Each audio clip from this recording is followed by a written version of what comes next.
Je viens de voir dans mes mails, là je suis au bureau, hein, hop, et en fait, je m'aperçois que je n'ai pas répondu à quelqu'un.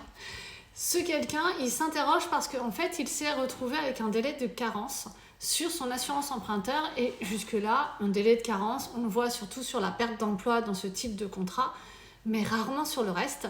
Et il m'a envoyé les documents. Les documents, l'organisme prêteur, c'est CTLM, c'est bien du crédit immobilier, c'est la branche BNP.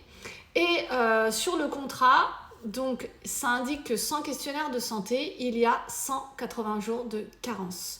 Donc, malheureusement, je vais répondre par écrit, évidemment, mais je pensais l'avoir fait hier, en fait.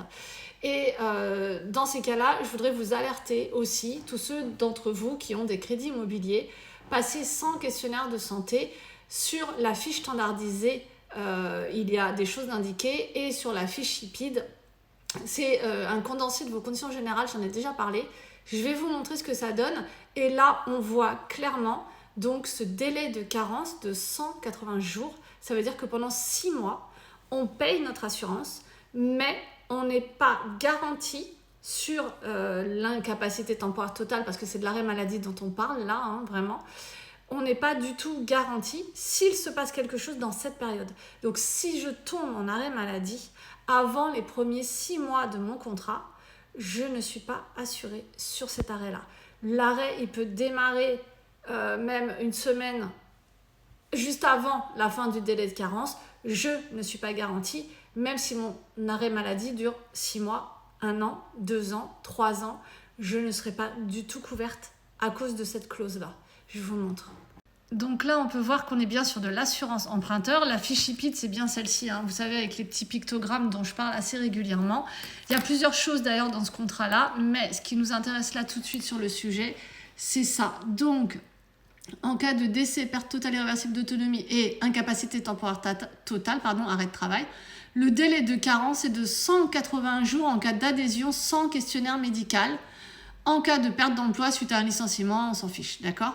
Donc, il y a ça, donc on ne peut pas tomber en arrêt maladie avant 6 mois après la date d'effet du contrat. Donc ça, forcément, c'est hyper handicapant. Et je me suis aperçue d'autre chose, je vous montre.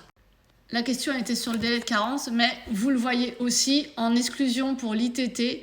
Tout ce qui va être atteinte disco-vertébrale et les troubles anxio-dépressifs, c'est 30 jours. Hein. D'accord ? Donc vraiment, faites très attention à tous ces contrats.